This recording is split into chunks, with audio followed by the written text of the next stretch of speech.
This week on the Catholic Vote Radio Hour. They have so much hatred and intolerance, your life will be over. We will ruin your book. We will ruin your product. Right. Pro-LGBT comedian John Oliver is attacking Mike Pence's daughter over a children's book.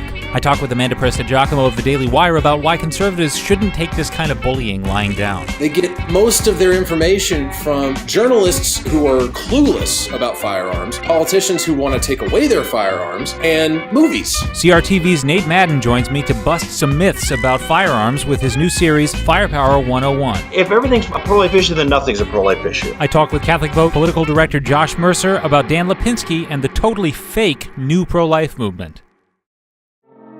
In the early days of broadcasting, few people realized what a fine art radio was to become. Hello, you're listening to the Catholic Vote Radio Hour. This episode brought to you by a 12-pack of Diet Dr. Pepper and a ton of nicotine gum. I'm your host, Stephen Herreid.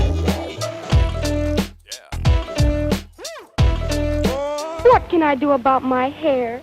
It's so dull and stringy looking. The sailors never whistle at me anymore. Look, Toots, here's the answer to your problem. Use Halo shampoo. Thank you, Amanda Prestigiacomo, for joining me again on the Catholic Vote Radio Hour. We're talking with Amanda Prestigiacomo of the Daily Wire about Mike Pence's daughter's bunny, which is not gay. Isn't that right? Yes, we don't know for sure, but yes, the bunny I think is straight. I mean, bunnies are known for being sexually questionable. Right. And I think bunnies shouldn't be allowed in Christian homes for this reason, because they're apt to build a golden calf in the absence of Moses. So yeah, I would agree with that. Yep. No bunnies totally for my future children. That's not extreme. Amoral animals. It's just awful. Yeah. But just to catch up our listeners, this is what the left has been saying about Pence, is that he does think that gays are amoral animals and hates them. Mm-hmm. And if given half the chance, Pence will literally mow them down with a Tommy gun. Right. Yeah, that's always the attack on Pence, that he wants to, kill all gays and, persecute anyone who's gay. And he has all this power, he's the VP, he has some sway and nothing's happening. So it's weird. Yeah, I love this meme that has been going around of Pence, like Emperor Palpatine from Star Wars. He's shooting laser lightning out of his fists at the LGBT people and trying to destroy, and also women. Yes. He wants to destroy women as well. But it's funny, Amanda, because this kind of proves the right-wing point, because the LGBT movement, their evidence that Pence hates the LGBT movement is not that he ever said anything against gays, but that he defended religious liberty. Right. That's the LGBT movement admitting that religious liberty is diametrically opposed to their agenda, which means that their agenda is anti-religious liberty. So the onus should be on them to explain why they are the authoritarians. Right. This is actually Ellen DeGeneres, the happy-go-lucky anti-Christian bigot on daytime all the time, a while ago before gay marriage became the law of the land. She was just ripping on states that had these religious freedom laws. And it's asinine. How do you make this argument that someone has to be forced to bake a cake for a gay wedding? How is that freedom? And it's just, that's the only argument is, if you're not, with a rainbow flag officiating a gay wedding in the front of the parade, then you hate gays and you're against freedom and you want to discriminate and you want to kill everyone. It's a pretty crazy standard. So there's zero tolerance. The intolerance is on their side and not on the right. Which, by the way, this all stinks a lot because I think Ellen DeGeneres is adorable and very funny. She's not. So she's not. I'm sorry. I don't buy the appeal. I don't. I'm like the one person in America that thinks she's awful. Oh, well, see, this is my problem, is that I'm always torn with entertainers when they enter politics, because almost all of them are leftists, but I'm an absolute lover of entertainment, and specifically, and especially stand-up. Ellen's not stand-up. funny. I don't know where you're getting that. I just do think she's objectively not funny. So you're wrong about most things, Amanda. That's okay. This is not one of them, though, I'm telling you. But anyway, so what we're getting back to right now, let's fill the listeners in. What we're talking about is Mike Pence, his daughter, wrote a children's book about the family bunny, which is the name of the bunny is Marlon Bundo. Yeah. Yeah. So go ahead. So she wrote this children's book, and the a portion of the proceeds is going to like fight sex trafficking. It's just like all going to charity. Karen Pence, the second lady, she did the illustrations for the children's book. It's pretty apolitical. It's just a day in the life of a vice president. She did illustrations, and she's also donating a portion of the proceeds to charities of her choice. This is a book for charity. It's a children's book. I repeat, a children's book about a bunny. Charlotte Pence, the 24-year-old who wrote the book, is apolitical. She lives in Hollywood. I think she wants to be a screenwriter or write stories or something like that, but she's very apolitical. She's probably a little bit more liberal than we would assume. Right. I'm guessing. For some reason, John Oliver, a late night host who purports to be funny himself, he decided that this would be what they should attack. Right? This is prime for the taking. A apolitical girl writing a children's book. So he did a spoof book, A Day in the Life of Marlon Bundo, and it was basically a gay bunny who falls in love with another male bunny. And, the stink bug who looks oddly like Mike Pence, won't let them get married. Okay, that's like the whole premise of the book. And it's John Oliver going on a rant against Mike Pence. And this is really going to stick it to Mike Pence. And it's all very deceptive because he was actually on Ellen and they're talking about this rival book and how fantastic it is. And they're sticking up for LGBT people. And the whole time they're talking about the book as if Mike Pence wrote it. It's Pence's book. It's his book. That's how they're framing it. It's not. It's his daughter's book. Right. But it doesn't matter. She's somehow on limits. If this were Chelsea Clinton, for example, she's very political. Right. But I mean, even if she were to write this book, it'd be the end of the world if anyone attacked it. So it's just very, very insane. So, and then not only did that happen, there was a big launch for John Oliver's followers who went on Amazon and trashed Charlotte's book on Amazon with like nasty one-star reviews. Yeah. Yep. My gosh.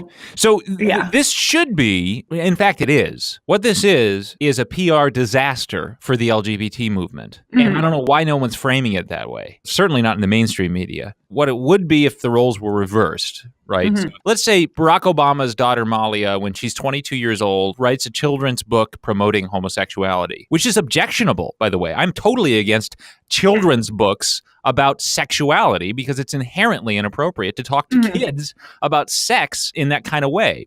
But if she were to do that and a right-wing person, a prominent right-wing person, were to say, here's my parody book about the Obama bunny, and it's about the Obama bunny defending religious liberty. Can you imagine? Everyone on the right would immediately fall in line and lay down and take it and say, oh my goodness, we are so sorry. This is a PR disaster for our Christian movement. We are so ashamed. Yeah, and not to mention that would be a political act on its own, that book promoting a certain lifestyle. Like that would be political inherently. So even to attack that would still be different, and we would probably still be condemned. But this book, Charlotte Pence's book, is totally apolitical. It has no messaging. It has no propaganda in it. It's none of that. So how it's attacked is just beyond me. Like, go if you hate her father, go after her father. What did she do politically? She's not in this line of fire. She's done nothing political, but she still gets attacked because they have so much hatred and intolerance that it doesn't matter. You're marginally attached to someone, and your life will be over. We will ruin your book. We will ruin your product. Right. And here's why I think that people need to get right-wing woke. Because I won't just appropriate that term. I like it. Right-wing woke. I just coined it. I'm not going to attack Charlotte Pence, but I do disagree with her take. Because here's the problem. John Oliver is actually a friend of Jerry Seinfeld's. And Jerry Seinfeld is very liberal, but he has been moving in the circles, bring about the SJW movement that he now hates. Liberals like Charlotte Pence. I actually would guess that she's more or less a liberal. Same. Yeah. People like Charlotte Pence don't realize that they are paving the way for something that will eventually swallow them. You know, the old saw about feeding the crocodile so that he'll eat you last. Right. It won't work out well for people like that because what she has just done, everyone has been talking about, oh, what a class act Charlotte Pence is, because her response to John Oliver's pro-LGBT attack on a children's book was to say, oh, that's okay, because he's donating to charities as well. And I can deal with that. And she's trying to kind of kill him with kindness. Right. And I honestly don't agree with that tactic, because it's like the LGBT movement can do no wrong, and leftist causes in general can do no wrong. The left can't be wrong when they force the promotion of sodomy and gender-changing surgery to children.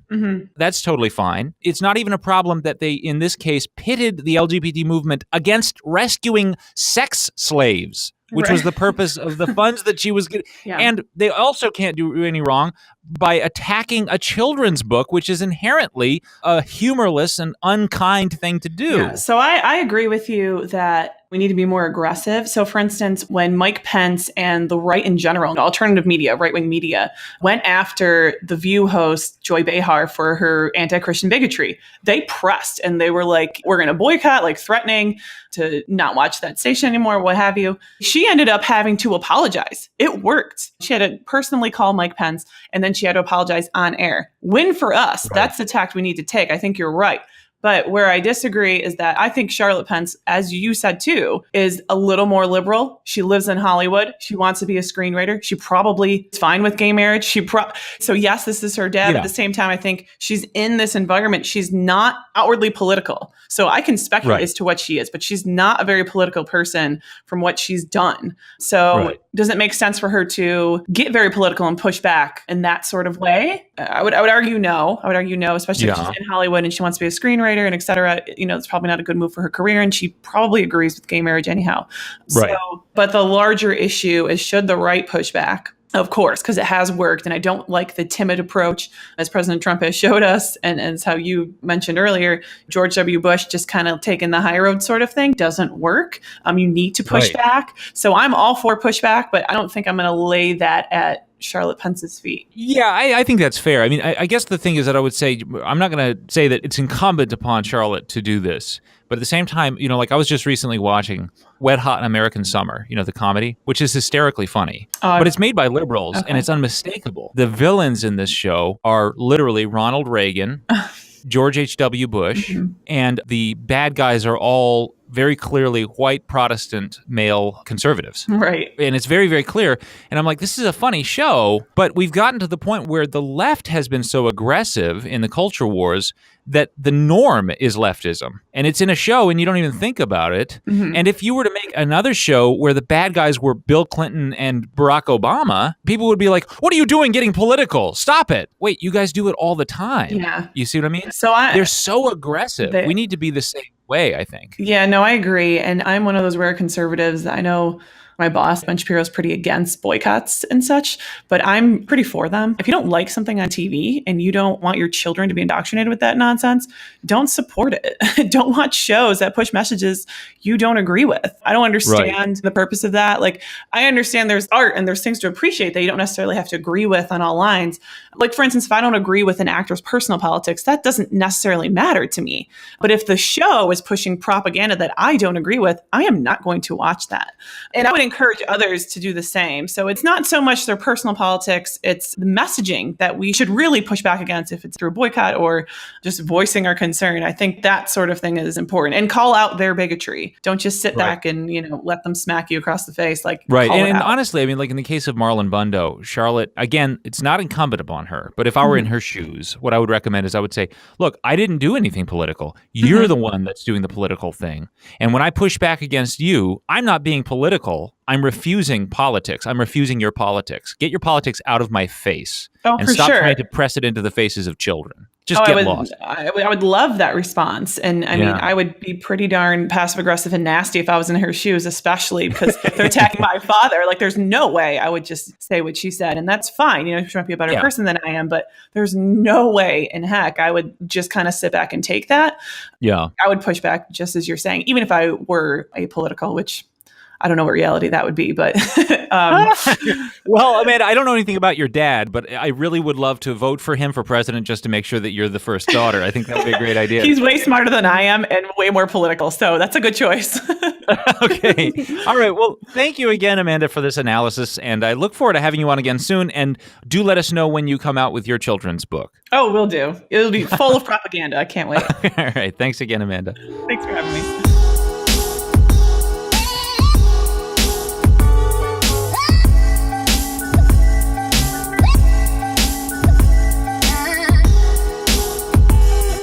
Well, the gun debate continues and seems to be going on forever, but there is one gem in the midst of the flurry of nonsense in the gun debate that I really want to point our listeners to, and it is a mini-series on gun facts that even pro-gun people might not know. And the host of this miniseries is, of course, my friend Nate Madden from CRTV's Capitol Hill Brief. First of all, thank you very much, Nate, for coming back on the show. Oh, I love coming on here. Thanks for having me, Steve. It's a pleasure. So I just watched some of this miniseries you're doing on guns, a breath of fresh air, and I think it's extremely important. I really want to just make sure that our listeners are aware of it, that they go check it out, and that basically what you're doing is you're myth-busting and dispelling rumors and misunderstandings about guns and about the Second Amendment. Isn't that right? Yeah, that's exactly right. It's a mini series that kind of exists inside the Capitol Hill Brief umbrella, and it's on the Capitol Hill Brief page on CRTV, and you go through, and the ones that are Firepower 101, which is the name of the mini series, are pretty easy to find because they usually have pics of firearms, and they'll also have the Firepower 101 slug on them. Just a few weeks ago, I'm on the way into work and I'm doing my normal scroll through the morning news on the Metro, and I check Twitter, and then I check all the idiotic arguments going on Facebook, and I realize whether people are pro-Second Amendment, anti-Second Amendment, there's just a lot of misinformation, misunderstanding, gaps in information that could be easily filled with a quick rundown of what the facts actually are. You know, we're all used to the vox-splaining. You know, we're used to mainstream and legacy media outlets trying to give gun facts and really just screwing it up from front to back. And then, of course, you know, you got the gun bloggers out there who have been doing this for a while. But in the conservative and the new media space, there's not many people really going in hammer and tongs on this thing, you know? So the whole goal is to go up against the annoying segments that you see on legacy media, cable news, where you've got the guy telling you how scary the AR-15 is after he shoots, 5 rounds with terrible form and gets the tar scared out of him. And then you've got, does anybody remember the chainsaw bayonet on the USA Today infographic? It's stuff like that. That's what we're pushing back against. And we've done stuff on the actual history of the AR-15. We've done stuff on how semi-automatics and different kinds of actions of guns work. We've done one on ballistics. We've done one on bump stocks. Just trying to cut past all these bad talking points from the media, from anti-gun politicians. The whole point is to push back and do so in a fun and informative way. And it's been a lot of fun pushing this stuff out. Right. And one thing is that I think a lot of people have great intentions, but they're just scared of guns. And they're people who have never really come into contact with guns. I've only recently become a guy who knows anything about guns. The way I did it is because it was around the time that I got into mixed martial arts and jiu-jitsu. I joined a jiu-jitsu group, and a lot of the people there, by the way, there was a big overlap between people interested in jiu-jitsu and people from military or law enforcement backgrounds. And then the second overlap that I noticed is that a lot of these same people were also really knowledgeable about guns, and they were members at gun ranges, and they were gun owners.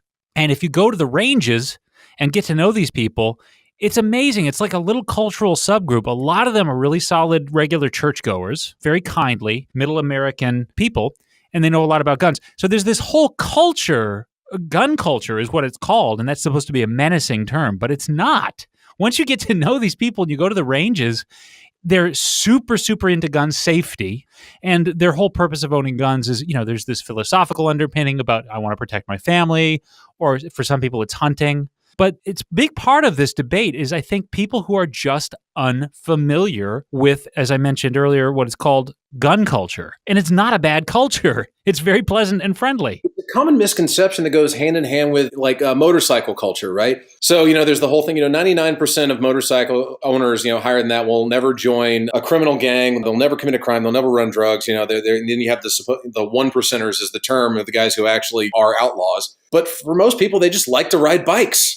That's the long and the short of it. And yeah, a lot of people who don't know about guns, gun cultures, other gun owners, they get most of their information from journalists who are clueless about firearms, politicians who want to take away their firearms, and movies. Right. So it's the same kind of misinformation and stigma and deception that you see going on in both of these different kinds of cultural realms. Right. Well, let's say half of our listeners are gun owners themselves, but the other half, they're nice people, but they've never had any contact with guns. And when they look at the gun debate, they're kind of inclined to follow the people who are as freaked out by guns as they are. In other words, urban people who went to J school, right? Yeah. Who have never come into contact with guns before. And they live in buildings in Manhattan where the NYPD is a really quick call away if anything goes wrong. Right. So what would you have to say to that, let's say, half of our listenership? They're not anti-gun. They're not pro-gun. They're just unfamiliar with guns. And so they're inclined to be scared of guns and therefore to see sense in hysterical, gun-fearful coverage. It's a tool. First and foremost, you can use a tool for good. You can use it for evil. You cannot use it at all. I grew up on a farm in the foothills of the Appalachian Mountains down in South Carolina. We needed guns. We needed them to shoot coyotes. We needed them to deal with varmints that would come after cows and chickens and everything like that. Right. I remember walking out on the back porch and seeing my dad in gym shorts, no shirt, holding a 12 gauge because something got into the chicken coop. It's a funny picture, but these are tools. And yeah, like if your only exposure to these tools is how bad men use them for evil and how certain men with badges and uniforms have to use them to stop evil, it becomes a very, very scary concept. But it's about the handler here. If you know what you're doing, if you're safe with it, if you obey the range master, use your eye and ear protection, if you keep it safe, you keep it locked, you make sure that your kids can't get to it, it's a tool. Right. You can use it to shoot coyotes. You can use it to protect your family. You can use it to get some delicious venison sausages for the winter. Right. And the key to dispelling a lot of that fear, this thing can be scary. The unknown is scary. Is to simply know the ins and outs of how these things work, what the laws are, how it works from the minute you pull the trigger to when the bullet hits a target. Right. Information driving out fear, man. Right. So you kind of started this show because of misinformation. And I remember the first episode, you're almost rolling your eyes like, okay, I had to do this because there was so much nonsense going on. What would you say are the top misconceptions or maybe even lies going around right now about guns? So much of the misinformation circles around the AR-15 platform for rifles. Mm-hmm. People are treating this like it is just the mark of the beast. It's the end of times. It's this just massive destructive thing. It was developed in the late 60s. It has the same capabilities on the civilian market. If you're a civilian, you don't have a Class 3 license, you're not allowed to buy automatic M4A1s or anything like that. You could get the same kind of speed, action, everything else, magazine capacity from something like a Ruger Mini 14 that looks like just a regular hunting rifle. It has a brown wooden stock. It's a semi-automatic action. Right. And it fires the exact same size rounds. And frankly, Nate, honestly, when I think of the AR-15, the reason why I think of it as an assault weapon or a scary-looking thing is literally because I owned a G.I. Joe whose gun looked like that when I was a kid. Yeah, because all these aesthetic things, so the aesthetics come from, and I discussed this in the first episode, the aesthetics of it, yeah. The original prototype that they tried to design was intended for the battlefield. That's where the looks of it come from. The action of it, the technology behind it, has been around since the late 19th century. Right, and that's actually, and just for perspective, it's a scary looking gun. It's a scary looking gun, right? Exactly. But actually, like you said, when it comes to the action of it, it's almost not at all unlike almost every handgun. Well, Am exactly. I right? The next big lie is that somehow these rifles, they're more dangerous intrinsically than handguns, than sidearms, because either they look scary because of the history of the design. Oh, and the bullets themselves. That's why we did an entire episode on ballistics. There's been this talking point that because rifle rounds move faster, they're more dangerous in an active shooter situation. And that's why active shooters love to use AR-15s. It's not because just AR-15s are wildly popular among gun owners to begin with, and they're ubiquitous. It has to do with the bullet itself. And we break down in that episode, if you go to the ballistics episode, why that is just absolute horse hockey. Yeah, well, I mean, like you said, I think that's the biggest insight that I took from your show immediately was the AR-15 looks spooky. And that's the only differentiating thing about it. What is it? It's a semi-automatic weapon. You may be freaked out by it, but what is a semi-automatic weapon? It's virtually every weapon. Virtually every modern weapon operates exactly like an AR-15. The average revolver is hardly different, but almost every handgun, its action works just like an AR-15. So if you want to ban an AR-15, you're getting rid of almost all household weapons. Well, exactly. And that's something else we discussed is that there are several different kinds of gun actions out there, from revolvers to bolt actions to lever actions to whatever. You can try to ban this specific type of scary looking thing, and it's going to be as effective as the 1994 assault weapons ban, which was primarily based on getting rid of cosmetic, scary looking things. And the efficacy efficacy of that, you can find study after study showing how, first off, it just didn't make sense, and second off, why it didn't work. It's because, again, there's just so much misunderstanding, and people think that a scary looking gun equals a more dangerous one, and that's simply not true. Right. The recent school shooter that was stopped in Maryland, first off, the kid illegally got a hold and was using a 9mm handgun, but if there hadn't been a good guy to stop him, there could have been just as much carnage as there was in Florida last month. That's simple. Right. That's true. Well, like I said, it is a great show, super, super informative. If you watch any one of these episodes, you're going to come out of it feeling like, oh my gosh, I can't believe I didn't know this stuff. Because it is pretty elementary. Honestly, I think you answer a lot of questions that people think are too dumb to ask. But I felt really informed by it. So just in conclusion, plug it. What's the name? Where can we find it? So the miniseries is Firepower 101. We've got 4 episodes out right now with plans for more to come in the future. You can find that at CRTV.com on the Capitol Hill Brief page. You just look through the recently added, and you'll see all of our Firepower 101 episodes. Excellent. Thanks again, Nate, and I look forward to having you on again soon. I'll look forward to it as well. Take care, Steve.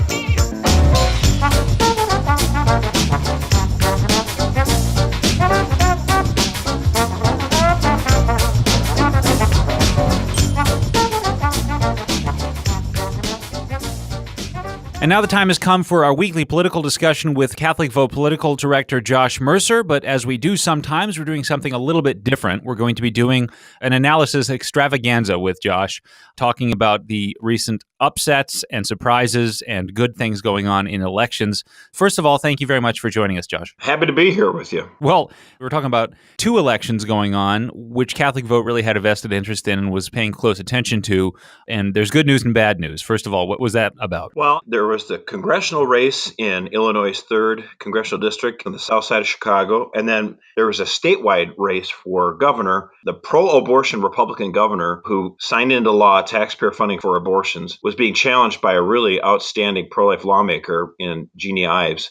So here's an interesting case where Catholic Vote was calling on people to try to defeat a Republican in the gubernatorial primary and to elect a Democrat over on the 3rd congressional district. So people are like, oh, Catholic Vote is just a GOP front group. It's like, we were trying to help this Democrat over here while we were trying to take out that Republican over there. Right. And for much the same reasons. I mean, a lot of it really revolved around the issue of life. Yeah. Right. I mean, Dan Lipinski is the co-author of legislation called the No Taxpayer Funding for Abortion Act. And yet over in Illinois, the pro-abortion Republican governor, he and his wife personally gave $50,000 to Planned Parenthood. These guys are, and he lied. He said right to the Cardinal's face, I'm not going to do taxpayer funding of abortion. I'll veto the bill.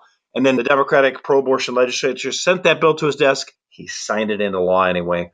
He broke his promise. He lied to the Cardinal. And here a pro-life legislator, Jeannie Ives, stood up and said, this is baloney. Our state is in a complete fiscal crisis. The last thing we need to spend money on is killing babies. And she almost defeated him. Yeah, my gosh, it was so close. You don't understand. It is nearly impossible to defeat a governor in your own party's primary. And she almost did it. It was 51 to 49%. She almost pulled off a miracle there. Right. It's kind of funny because there's a parallel with the Lipinski case and the Rauner case. With Rauner, there was a lot of power and money defending him, and she almost defeated him. And in Lipinski's case, the entire DNC was trying to sink him. The entire nation of Democrats were after Lipinski. What the case with Lipinski is the pro-abortion lobby, Planned Parenthood, Emily's List, you name it, they were all pouring millions of dollars into this district to try to elect the abortion radical Marie Newman. And then the way it normally works, if you're a member of Congress, we're not talking about someone who's, he's trying to get into Congress, and is looking for party support. Dan Lipinski is a member of Congress. You would think his party would totally come out for him. And it took forever. He was like begging the Democratic National Campaign Committee, look, I've got a challenger. The whole purpose of the Democratic National Campaign Committee is to support members of Congress who are Democrats. Right. I need help. Exactly. And it took him forever. Like they gave him a little bit of support near the end, but hardly any at all. And he had to beg, borrow, and steal to get it. And here's the other thing, Stephen. 2 sitting members of Congress, including Luis Gutierrez, he's part of the Democratic leadership, from his own state of Illinois, they supported not him.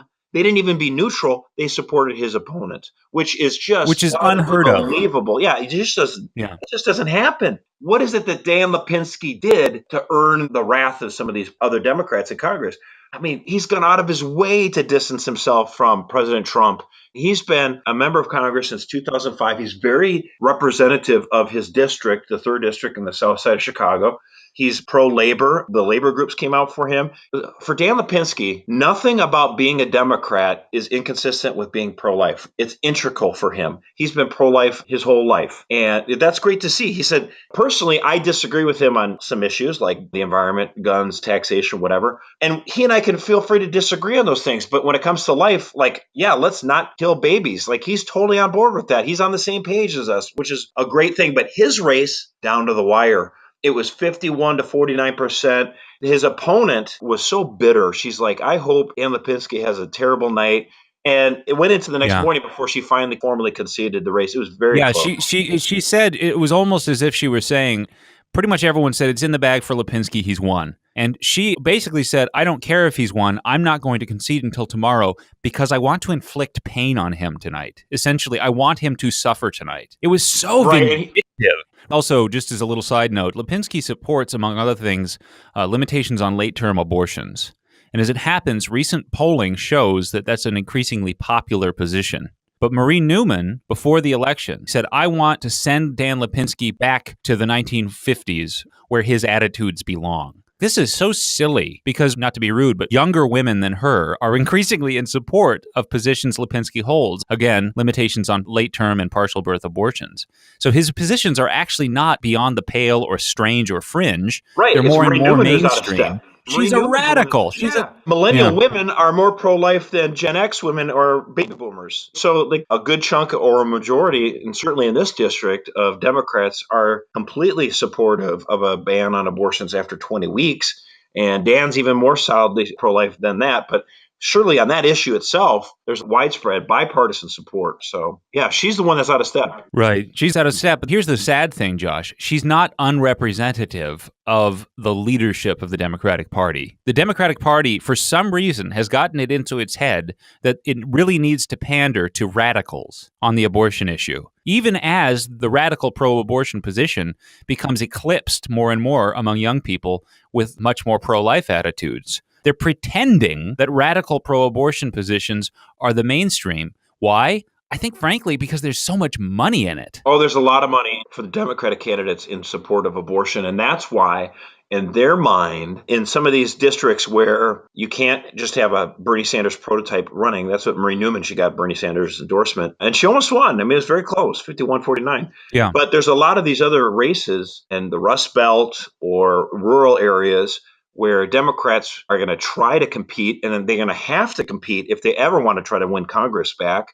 And pro-life Democrats are trying to say, hey, if you want to win, you should not be so anti-pro-life. You should try to be open to this. And Democrats don't want that. They don't want to moderate on abortion. The old policy was cast a few pro-life votes here and there and make it sound like I'm uncomfortable with the idea of abortion, but not really challenge it outright.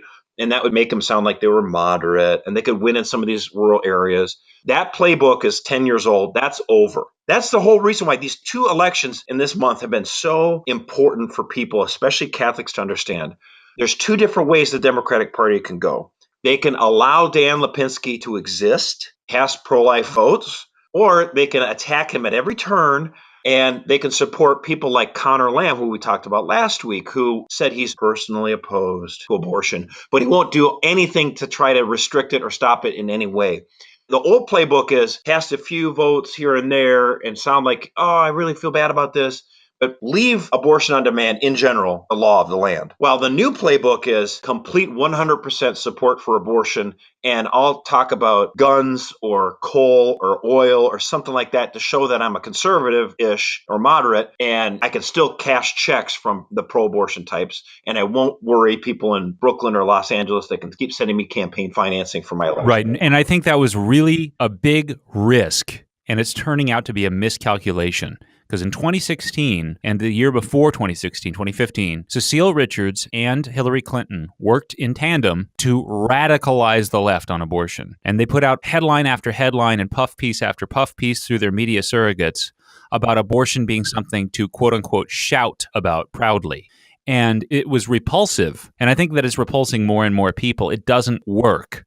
And now they're cornering themselves into a position where, on the one hand, they have normal people throughout the country who are increasingly in favor of restrictions on abortion, especially late-term abortion. And on the other hand, they have the multi-billion-dollar pro-abortion lobby and the abortion industry.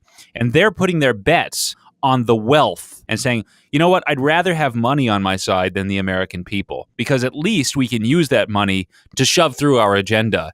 And frankly, it's not a stupid calculation to make, because with sufficient money, you can get sufficient messaging to lie to the American people and trick them into supporting radically pro-abortion candidates, which is what they have done for years. Well, and frankly, the only reason why the abortion industry got as far as they did is because they cast a whole lot of lies. I mean, the word choice was a marketing success. They spent millions of dollars trying to refine and figure out how they could convince the American people who were a pro-life people. How could you convince them to allow the killing of babies in the mother's wombs? Well, you just kept emphasizing choice, and that was what did it for them. But they've always been built on lies, obviously. But you're right that they're taking it to the next step. And part of that is a little bit generational, I think. The next wave of feminists are looking at this, and the playbook that they've been told for the last 20-some years, going back to Clinton, safe, legal, and rare garbage, is that if you want legal abortion, you just got to feel really bad about it. And like it's a horrible thing, but we have to do it because we have to respect freedoms, and people are different, and you have a religion and I have a different one. And that was the old playbook. And the new wave of feminists are like, why are we apologizing for this? What's wrong with this? This is great. I got an abortion. I should feel great about this. And so, yeah, you're right. The problem with that is the American people hear that and they go, that's repulsive. It's one thing if I can't prevent you from doing something under this notion of freedom or whatever. I mean, it's garbage, this notion that you can't tell someone not to kill someone else, but the lie that it's something you got to tolerate because we live in a pluralistic, freedom-loving society or something like that. But this idea that we're going to celebrate your abortion was so repulsive that the American people are starting to pull away from it.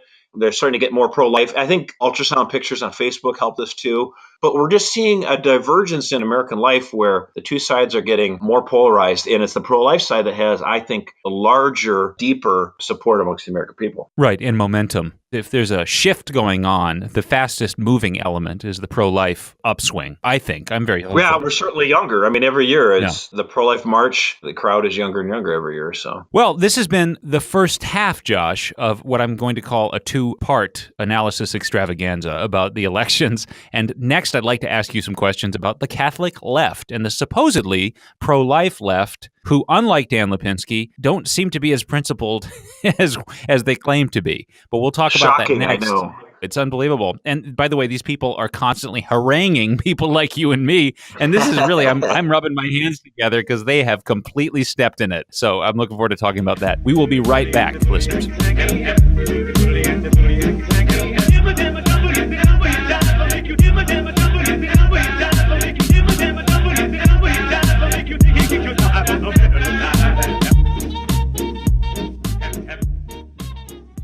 Well, we're back. It's the second half of the analysis extravaganza with Josh Mercer, the CatholicVote political director. I want to discuss the Catholic left and the sort of supposedly pro-life left. They call themselves whole life or the new pro-life movement, as opposed to the old pro-life movement. How did they fare in the Lipinski race, Josh? They were nowhere to be found. Here's the thing. It drives me crazy. The seamless garment, whole life, new pro-life movement, whatever. These are the first people to attack organizations who are trying to fight for pro-life laws. They say, you're just a front group for the GOP. Right. And then anytime any given issue comes up where people of like minds could disagree, they could be on one side of this. What should we do on immigration? Should we lower the amount of immigration that we have coming into the country or not? They're the first ones to stand up and say, immigration is a pro-life issue. The environment is a pro-life issue. Taxes is a pro-life issue. Everything is a pro-life issue except for, a pro-life issue, apparently. If everything's a pro-life issue, then nothing's a pro-life issue. You know what I mean? Yeah. And these people scold, attack, berate, and they use their number one tool is cynicism, Stephen. I'll tell you why. With the exception of heroes like Dan Lipinski, the Democratic Party has been championing abortion for 4 decades. They want abortion in all 9 months. They want taxpayer funding for abortion, and they are on the attack. All the media is on their side. Everyone in Hollywood's on their side. Academia is on their side. The only thing on our side is the votes. We have, pro-life voters were able to win people to our cause, and we were able to fight back. We don't always get what we want, Stephen. We fight for something. We fight hard. Sometimes we lose. Anytime we come up a little bit short, these cynical, seamless garment, whole life Catholics jump up and start saying, see, the Republican Party isn't serious about the pro-life issue. They failed to advance on this thing. Because in their mind, that's the only thing the Republican Party could ever possibly be good for. Right? If they come up short just a little bit on this issue or on that issue, and it's an abject failure all around. And so they breed that cynicism. They say, you thought you could vote for this Republican candidate, and suddenly abortion would be completely illegal. Hello, we've been fighting this for 40 years. And the problem has been the entire Democratic Party apparatus from root and branch is dedicated to abortion on demand in all 9 months at taxpayer expense. And here's the thing. They totally feel guilty about it, Stephen. They feel guilty about it, and they want to lash out at Catholics who vote for pro-life Republicans. But we're not the problem. This is something that CatholicVote deals with all the time. We should have we're planning on having a mean tweets segment in the future because these people are always after us, biting at our heels, saying, you're not true Catholics. You're not truly pro-life because you're not fighting for gun control, or you're not for, a specific position on immigration or climate change, or you name it. I mean, they have a whole litany, Stephen. And here's what gets me about this. They think, hey, you need to be in favor of the Democratic Party position on the environment, on immigration, all the way up and down the line in order to be truly pro-life. Well, wait a minute now. Dan Lipinski is pro-life, pro-labor. He favors the Democratic Party position on the environment and immigration.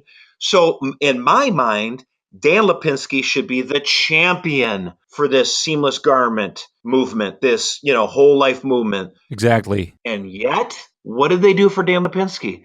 Nada, zip, zilch, nothing. Let me just say, for our listeners, a lot of our listeners, I bet, can relate to what we're talking about because we get berated for this at CatholicVote. But a lot of our listeners do too, at church, on Facebook, etc. They feel like they can't just be unapologetically pro-life without having one of these folks jump down their throats and say, I don't give a crap about what you think of abortion. Unless you're with me on gun control or immigration or the climate or all of these other issues, I won't believe that you're truly pro-life. So these people, our poor listeners among them, are constantly having to face this really cruel bullying from people like Mark Shea or Matt Tyson at Pathos, who is one of the founders of the supposed new pro-life movement, or Rebecca Bratton Weiss. If they are so committed to this idea of a whole life perspective that you need to be in favor of the Democratic Party position on the environment, on immigration, on guns, and also be, pro-life, well, then surely they are going to be a champion for Dan Lipinski. And yet, none of these people ever raised a finger on him. And in fact... Can I tell you something I did that I'm a little ashamed of? Hold on a second, Stephen. Now, you can confess, but I'm no priest. I cannot absolve you of your sins. Well, what I did is I went on Twitter and I went to some of the Twitter accounts of these whole lifers, these guys who are founders of the quote-unquote new pro-life movement. They haven't said a word about Lipinski. Not even No, they said. haven't. Of course not. They haven't even so much as mentioned Lipinski and publicly supported him. Well, and last week they were championing Conor Lamb because, here's a Rust Belt Democrat that they like. So here's the funny thing. Here's Mark Shea. His biggest topic lately has been he's anti-gun because of the shooting. The evil gun cult is trying to kill children and all of this stuff. But he supported Lamb. He criticized Saccone. Rick Saccone is a pro-lifer. He criticized Saccone throughout the Pennsylvania drama, and he never said a word against Lamb that I know of. And Lamb is a defender of partial birth abortion. He's a radical pro-abortion candidate. We're talking about Lamb, and Shea didn't say a word against Lamb, who appeared in one of his campaign ads firing an AR-15 rifle. Lamb is a pro-gun guy, and Shea didn't say a word against Lamb. He said, defeat Saccone. You need to crush the GOP gun cult. And he defended a pro-abortion and pro-gun guy in Lamb.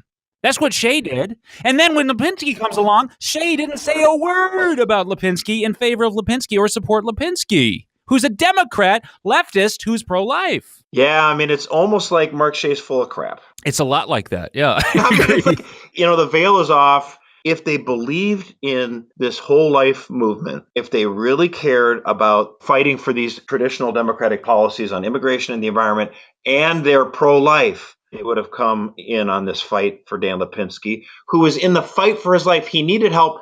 They didn't care. They went across the road to Connor Lamb and got focused on that.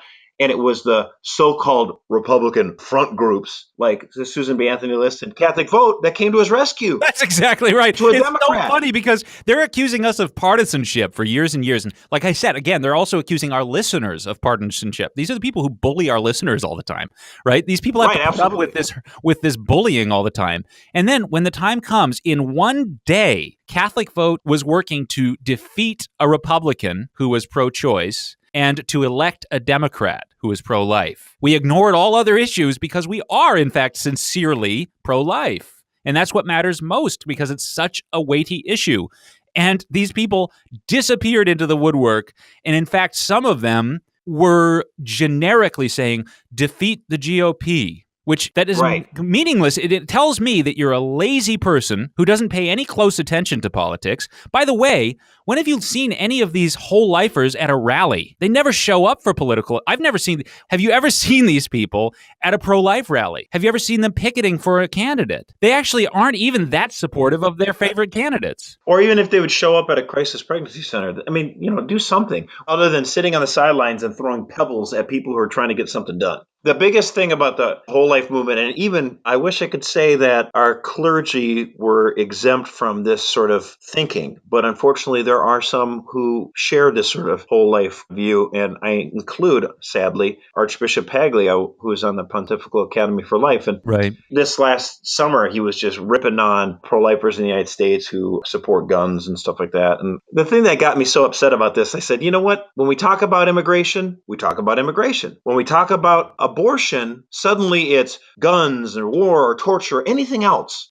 We can never talk about abortion. Right. In fact, actually, it's funny. Being anti-abortion, actually opposing abortion, is the one position that whole lifers act as though it doesn't qualify as pro-life. You're not really pro-life because of this. And I'm like, well, I'm against abortion. Well, that doesn't count.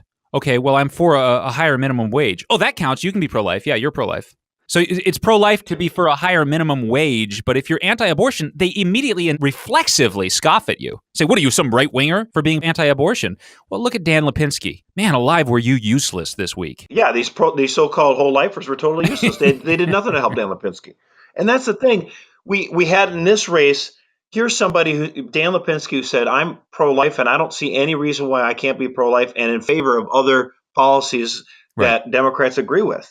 What it comes down to for the Democrats is abortion. And the whole lifers are just a front group for the Democratic Party, for the progressive Bernie bros. They don't really care about babies. And if they did, they would have come out for Dan Lipinski. It's so obvious and it's so common because another thing that's big right now is the left is attacking crisis pregnancy centers, which do a ton to support women who have unexpected pregnancies. I mean, these are charity organizations. They do exactly what all the whole lifers claim we won't do. And these are under attack by NARAL and all of this other stuff and the Planned Parenthood and stuff. These whole lifers won't even come to the defense of those people. These people are completely without resources, without any sincerity, and really the onus is on them to prove they're worth anything. Their whole position is worthless. Basically, these are people that spend all day throwing pebbles at people on Facebook, and I think it's time to not take them seriously anymore. That's a good conclusion to our little discussion about whole life. I actually feel kind of dirty that we even discussed them or named them, but we're gonna be passing beyond this now. Hey, we do the tough jobs here at the Catholic Vote Radio Hour. It's a dirty job, but someone's got to do it and bash these people. So anyway, thank you very much, Josh. Hopefully we can bring it back on a brighter note next week when we do our next political discussion with Catholic Vote Political Director Josh Mercer. In the meantime, Josh, you will keep us in the loop. Sign up for our daily news briefing, The Loop. It's free and it just takes you 2-3 minutes every day to catch up on all the latest headlines. And you mentioned the crisis pregnancy centers. That was before the Supreme Court this week, so we gave coverage on that. You can find out about these issues every day for free. Just sign up for The Loop at CatholicVote.org. That's right. I look forward to talking to you again next week. Thanks, Stephen.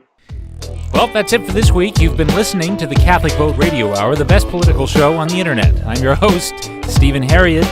See you next week.